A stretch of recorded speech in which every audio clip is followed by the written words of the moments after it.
आप देख रहे નમસ્કાર દોસ્તો, આપ જોઈ રહ્યા છો સમય ન્યૂઝ ડિજિટલ અમદાવાદથી। ગુજરાતમાં આવેલા ગિરનાર, જેનું નામથી જ લોકો સમજી જાય કે આટલા પગથિયા ચડવાના છે, એ પગથિયા ઉપર જ્યારે વરસાદ વરસતો હોય તો એનો આનંદ જ કંઈક ઓર હોય છે। એ જ આનંદની મજા લેતા યાત્રિકો જ્યારે ગિરનાર પર્વત ઉપર ચડ્યા અને એમને જોયું કે વરસાદ આવ્યો તો એ નજારો કંઈક અલગ હતો। એવું લાગે જાણે કે મેઘરાજા પોતે અભિષેક કરવા માટે પોતે રૂબરૂ પધાર્યા છે અને જે યાત્રિકો હતા, યાત્રિકોનો આનંદ જ અનેરો હતો કે વરસાદનો આનંદ, અને વરસાદમાં જ્યારે પાણી પગથિયા ઉપરથી નીચે આવતું હોય અને તમે ત્યાં ઊભા હો અને એવા આનંદમાં એ લોકોએ ફોટા પાડ્યા, સેલ્ફી લીધા અને ખૂબ જ મજા માણી।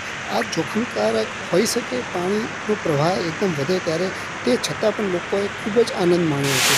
અને આપ જોઈ શકો છો કે પગથિયા પર પાણી જ્યારે ચડીને જ્યારે નીચે પડતું હોય ત્યારે એનો પ્રવાહ એકદમ જ વધી જાય, તે છતાં લોકો ત્યાં ઊભા છે, સાધુ સંતો ઊભા છે અને વરસાદનો જે આનંદ છે તે માણી રહ્યા છે અને ઘણા લોકો તો ફોટા પડી રહ્યા છે। આ સુંદર નજારો આપ જોઈ શકાય છે કે પાણીનો પ્રવાહ એવી રીતે આવે છે, એવું તમને લાગે કે જાણે કે ડુંગર ઉપરથી પાણી પડે તો ઝરણા પડતા હોય, વહેતા હોય એવું લાગે।